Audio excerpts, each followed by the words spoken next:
The rescue operation at Sibanye's Stillwater miners ended in tragedy. The death toll has risen to 7 after the bodies of 3 missing miners were recovered. The DA has frozen deliberations on embattled Cape Town Mayor Protea Glen. And there have been fresh land grab attempts in Soweto. This is eNews Weekend Edition, live from Johannesburg. I'm Tony Ndoro. Now, mining union AMCU is accusing Sibanye Stillwater of putting profit before the safety of workers. 7 workers have now been confirmed dead after a seismic event on Thursday. 3 bodies were retrieved this morning. 6 other miners have been hospitalized as well.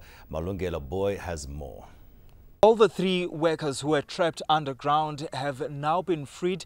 They were freed in the early hours of this morning by rescuers. Unfortunately, all of them have died, and of course this brings to 7 the total number of people who died when that seismic event shook this area. Mineral Resources Minister Gwede Mantashe arrived here and received a briefing from the mining company, and of course he emphasized the importance of safety of the workers. A mining company has a responsibility to provide a safe workplace. That cannot be transferred, it can't be outsourced. It's the responsibility of mine management. And therefore, workers are participants in a primary responsibility of management to ensure that the working place is safe. AMCU also was here. They were also scathing, saying that this incident showed that the company did not prioritize the safety of the workers. We believe as AMCU that the management had pushed the boundaries too far in terms of production and profit, because the first seismic event, which was 2.5, was really huge, was big, of which they were supposed to withdraw all the workers and direct them to the waiting place. Our safety systems and our support systems are designed to be to withstand these kind of events. But did they fail you this time around? Well, we're not sure. I mean, like I say, there was a bigger event on the other side where the integrity of the systems was secured, but in this instance there was an issue. So what we need to do is, together with the DMR, we'll be investigating. We know that some of those who died come from countries including Mozambique, Lesotho, and also from several parts of South Africa. Malungelo Boy, Carltonville. The DA has put talks on the political future of Protea Glen on ice. The federal executive was meant to make an announcement on whether or not it will fire the Cape Town mayor, but the party says Glen served them with new court papers at the 11th hour, resulting in the postponement of that particular decision. Ranzo Temba reports. There's no end in sight for the drawn-out battle between the DA and its executive mayor. The DA's federal executive was meant to put an end to that saga and rule if Protea Glen gets to keep her job or not. But that meeting was cut short. According to the DA, Glen made a last-minute move that has bought her some time. What happened was Mayor Glen served the Democratic Alliance with new legal papers. The deliberations were then suspended because the Democratic Alliance now needs to take legal advice. But Glen says the papers are to be used only if she's fired. We've only given them copies of our papers that we intend to serve once they have made a decision. And that is out a matter of courtesy between the lawyers. Because if they decide that they will give me 48 hours in which to resign, then in the space of 48 hours, we then have to go to court on an urgent basis. And as a courtesy to them to prepare themselves for the court case, we have sent them the draft papers. Politics is not for sissies. Over and above charges of corruption and maladministration, the DA is accusing Glen of bringing the party into disrepute. The mayor is convinced it's because she refuses to dance to the party's tune that she's been shown the door. If Glen is given the red card by her party, it's unclear where her next political home will be. For now, she's focused on clearing her name and says she'll stay in the DA until this fight is over. Laranza Temba, Johannesburg. Akumzi Jezile's mother says his death has caused her untold pain. The late former TV personality has been laid to rest after a moving funeral service. Jezile died in a horrific car accident in the Eastern Cape last week along with 4 friends. Kaihle Kumalo has the details. I will hold on to the memories you have left me with, for this is not a goodbye. For I know I will definitely see you later, my son. Sleep well, son Alwami. Sleep well, my angel. An emotionally charged message on behalf of Akumzi Jezile's mother. She says she's still coming to terms with the former child star's death. Jezile's untimely death sent shock waves in a country already battling to deal with unending road carnage. Some of his peers are still puzzled. How do I accept that a 29-year-old healthy young man with potential that overflowed and did not only just fill his cup, but the cup of every single person that was around him is no longer an influential part of our lives? How do I do that? He cut his broadcasting teeth as a YoTV presenter. Acting roles soon followed in Kululega. His Tempe Pusher's role as Ngulube not only grew his profile, but earned him a SAFTA award for Best Supporting Actor. And when he was not excelling in show business, Jezile would be polishing up his spiritual side.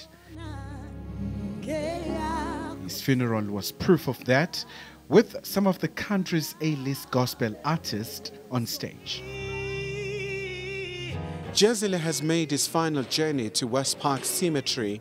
He has been remembered by family and friends as a kind soul who was a high achiever and had zest for life. Kaihle Kumalo, Randburg, Johannesburg. Protea Glen residents continued their attempts to occupy vacant land. Now, today, around 100 people invaded a piece of land where they've already started allocating themselves plots. One community leader claims the land in question has been set aside for a government housing project. He says they've decided to build for themselves because government is dragging its feet. Malungelo Boy reports. Everybody from Soweto must come. Whoever who needs a land, we are saying this is the start.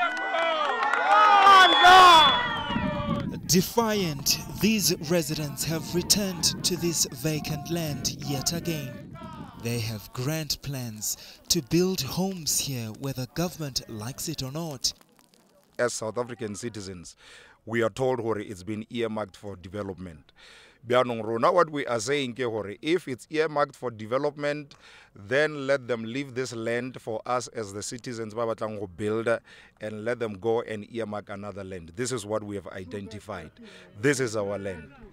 Okay, so you are saying this is the land that you guys have identified and you're staying here? We are staying here and we are not going anywhere. But this man says land grabs cannot be allowed because it will have consequences. We are discouraging this informal settlement to happen here because of, if you look at it behind us, we have formal houses that were paying a bond, and we are worried that our mortgage bonds are going to go down in terms of the prices.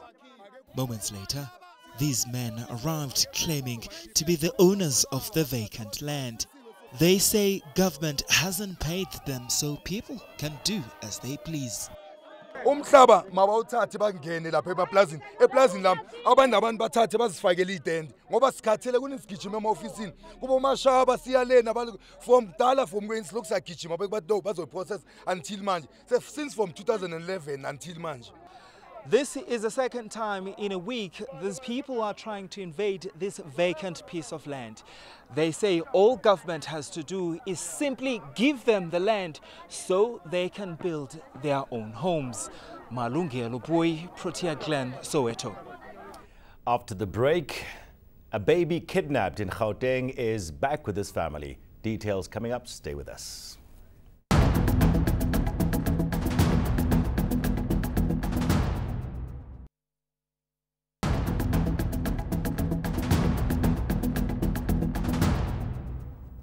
The Nelson Mandela Bay municipality says taps have been turned back on across the metro despite the city losing as much as 60% of its daily supply. Now, a broken water pump caused major disruptions at a treatment plant. Work continued throughout the night to repair it. The disruption comes as the city faces a worsening water shortage crisis. Mayor Athol Trollip is pleading with residents to limit their consumption to 50 litres per person per day as combined dam levels dipped below 24%. The most important thing with this exercise is that it shows us what would happen if really we go towards day zero. People of Nelson Mandela must use water sparingly. Currently we're experiencing low pressure because it's a weekend, people are using water, they're getting into the reservoir, on the other side they're using it. So we won't have a full pressure because of that. Higher Education Minister Naledi Pandor is cracking the whip at the University of Zululand. She's intervening after an advocacy group made allegations of widespread corruption, mismanagement and of fraud. Tathia has more. The University of Zululand has been at the center of several scandals in the past few years, from corruption to financial mismanagement and even the selling of degrees. A concerned group called Save UniZulu has repeatedly demanded national intervention. Finally, Higher Education Minister Naledi Pandor is getting involved and she wants action. Despite the allegations of tender fraud and millions in unaccounted funds, she says UniZulu's finances are still healthy. The university is not by any means heading for bankruptcy or close to it. We, of course, would be the first to be concerned should there be such a situation. So all I would say is please ignore mistruths and let's establish what the facts are. And that's what she says these closed meetings are for, a chance to allow her to first establish the facts. But Save UniZulu says the solution is pretty obvious. We've written several letters. Parliament has also said that the University of Zululand is corrupted, it has maladministration, yet nothing is being done. And we are saying that the University of Zululand, nothing is moving because there's too many tenders at the University of Zululand, which is held by high-ranking officials. So our message to the minister is, put this place into administration, do a full investigation, and those that are found to be guilty must be held accountable. Pandor is expected to report back on a way forward soon. Tathia, Richards Bay. A Gauteng family has been reunited with their 13-month-old baby boy. Baby Eden was found in Windmill Park in Ekurhuleni in the early hours of this morning after he was kidnapped on Wednesday. Now, 5 suspects, including a domestic worker, have been arrested and a probe is underway.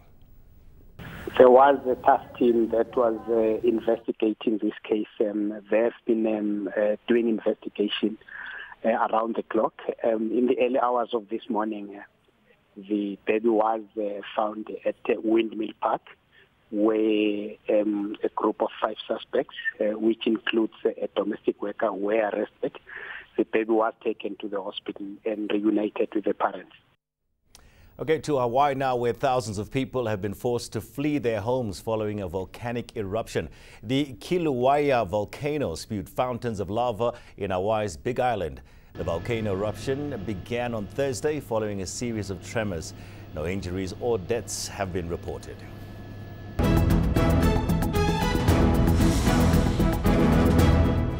As a recap of our main stories this evening, the rescue operation at Sibanye's Stillwater mine has ended in tragedy. The death toll has risen to 7 after the bodies of 3 missing miners were recovered.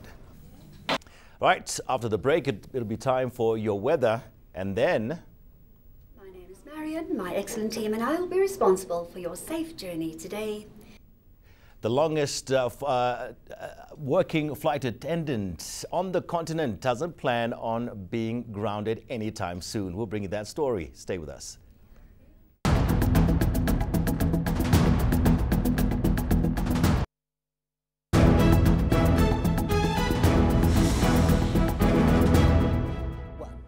Welcome to the Weather Center. We had cloud-free skies throughout Saturday, allowing for lots of sunshine across much of South Africa, and it's going to stay fine in most areas tonight, with frosty conditions expected for much of the Free State, southern Gauteng, the Mpumalanga Highveld, and the southeastern areas of the northwest. Now, on Sunday, we stay with cloud-free skies all the way from the west coast into eastern South Africa, once again allowing for lots of sunshine in most areas. However, we will see a bit of cloud creeping onto the southwestern parts of the country ahead of this cold front that is set to hit our shores as we go through Monday. In the meantime, here's what you can expect for your part of South Africa. Cloud-free skies across much of the Northern Cape on Sunday, with top temperatures in the upper 20s and lower 30s. We will see just a little bit of cloud overhead for parts of the Western Cape. Hot over the interior. Cape Town will manage a high of around 25 degrees. A sunny and warm to hot day is forecast for your Sunday over much of the Eastern Cape. Port Elizabeth warming to around 26 degrees. It's also going to be sunny across KwaZulu-Natal. Hot over the interior. Durban and Port Shepstone will peak at around 27 degrees. A chilly start to the day is forecast for the Mpumalanga Highveld, where it's going to be sunny and comfortably warm in the afternoon. Hot as we go towards Mbombela and Skukuza.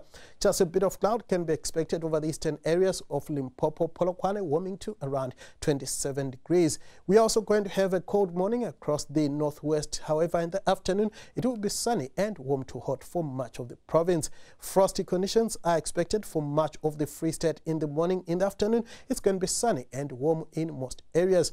Gauteng could also be very cold in the morning for the southern areas. Otherwise, it's going to be sunny with a high of 27 forecast for Pretoria in the afternoon. Now, on Monday, we will see clear skies across much of South Africa, but rainy weather sets in along the west coast. On Tuesday, rain continues over the western areas, and it will stay sunny for the rest of the country.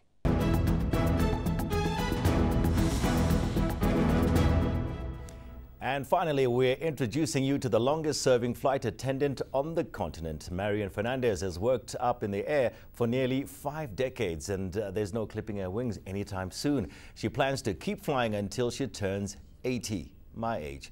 Fernandez has her sights set on beating the current record holder to become the longest-serving flight attendant in the world. Mia Spies has the story. For Marian Fernandez, it all started here at OR Tambo Airport. Seeing her father fly inspired her dreams. I used to see these really glamorous air hostesses with their beehive hairstyles and white scarves around it, and they just looked so glamorous. And then he would send me postcards from wherever he was in the world, and I thought, and these people are going there. And I said, what's the job like? And he said, they're so kind. They look after people. They help the old people. They look after the babies. And I thought, what an amazing job to do and see the world at the same time. After matriculating, she wasted no time in taking to the skies. You had to be a certain height, a certain weight. The retirement age was 35, which I was absolutely horrified of. And I just thought, no, but I'm going to stay here until I'm 60 at least. Now at 67, she's exceeded even her own expectations.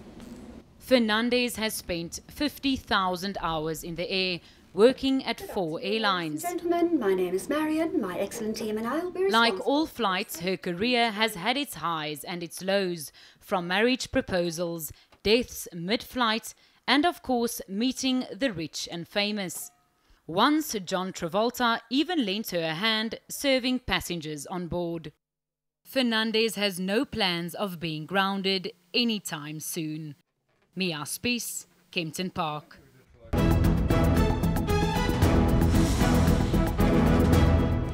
Here's a recap of your main stories tonight. The rescue operation at Sibanye's Stillwater mine has ended in tragedy. The death toll has risen to 7 after the bodies of 3 missing miners were recovered. There have been fresh land grab attempts in Soweto. Okay, that's a wrap for myself and the news team. We'll see you again tomorrow night, same place, same time. Good night.